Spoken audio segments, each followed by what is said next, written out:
What's going on? Dimitri here. In this video, I'm going to share with you 9 shooting mechanics that most great shooters share in common. 9 aspects of their shooting form that most great shooters do. Because there's this concept that I've wondered about really ever since I started working on my own shooting form, and that is there a perfect shooting form in basketball? Like, is there a shooting form that is the best way to shoot that everyone should try to copy? I used to think the answer to that question was yes. But now, I believe the answer is no. I now believe that there isn't one way you have to shoot a basketball if you want to be a knockdown shooter. I mean, look at some of the top shooters in basketball history. No two forms look exactly alike. There are so many different ways to achieve the same goal of making a jump shot. Also, there are so many physical factors that go into jump shooting that not everyone can replicate the same form. Between height, strength, jumping ability,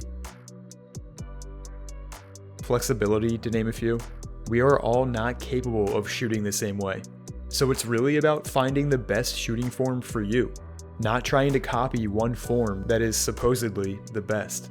With that said, as I've been making form breakdown videos and studying different jump shots over the years, I've started to notice some patterns, some similarities that a lot of great shooters have in their form. So no, I don't think there's one perfect shooting form out there or one way to shoot that is best. But I do think there are certain pieces of your shooting form that definitely make it easier to shoot well, that definitely make it easier to be consistent, that everyone can do no matter your size, strength, or flexibility level. And again, these are things that most of the great shooters I've studied all share in common. Is it impossible to shoot well if you don't do these things? No, I don't believe that anymore. But will these things make it easier to shoot well?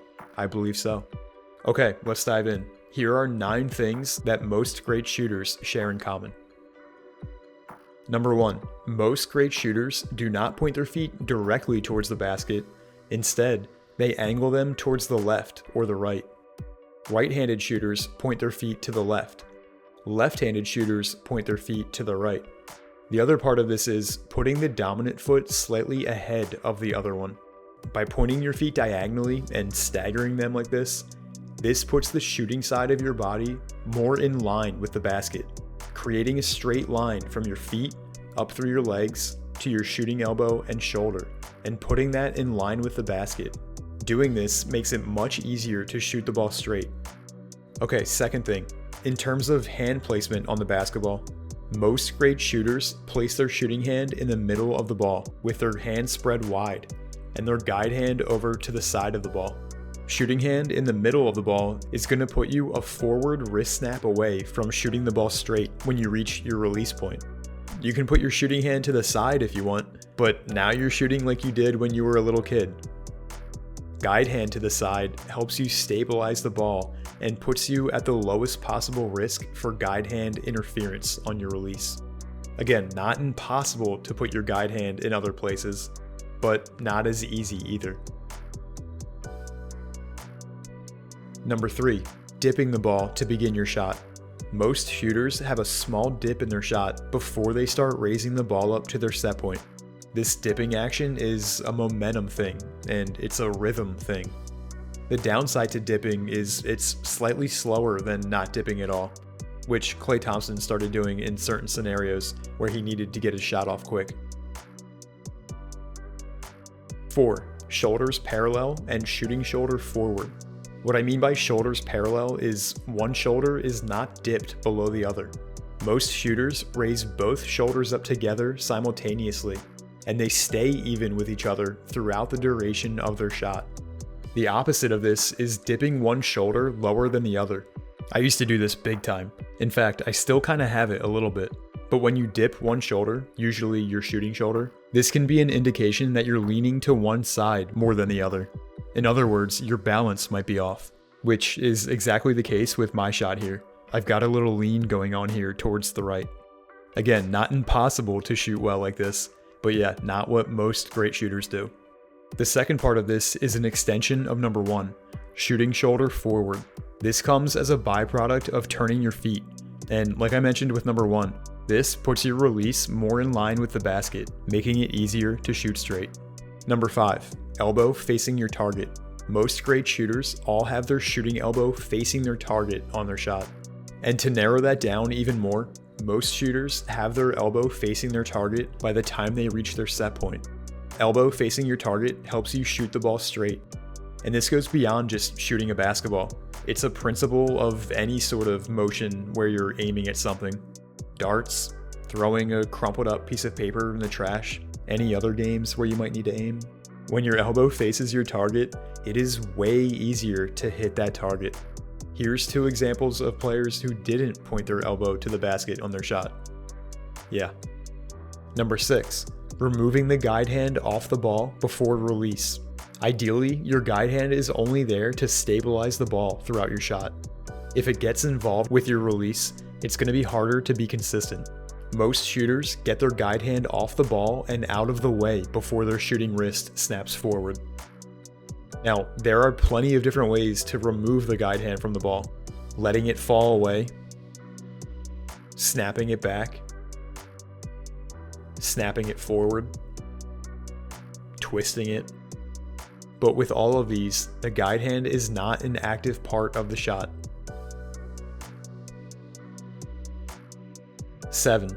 Most great shooters finish their shot with their shooting elbow as high as the level of their eyes or higher. And I've talked about this a bunch in my videos, but the higher you shoot, which means the more arc you get, the better the chance you have of making each shot you take. And a good indicator of arc is measuring how high your shooting elbow finishes on your release. Again, most great shooters finish with their elbow as high as their eyes at the very least. Here's an example of what it looks like when you don't get your elbow to finish high. Okay, number 8. When releasing the ball, almost every shooter finishes with their palm facing straight down towards the ground. This completes the releasing motion. It gives you more arc on your shot than if you were to finish with your palm facing forward. Finishing with your palm facing forward is more of a shot put motion, and it's going to make the ball go more forward than up and forward. Alright, last thing that most great shooters share in common: jumping forward or kicking the legs forward. And I'm referring to when shooting a normal shot here. Obviously, there are scenarios where you're going to be fading away or falling away to one side. But when shooting a regular jumper, jumping towards your target, or even straight up and down, makes it easier to shoot straight.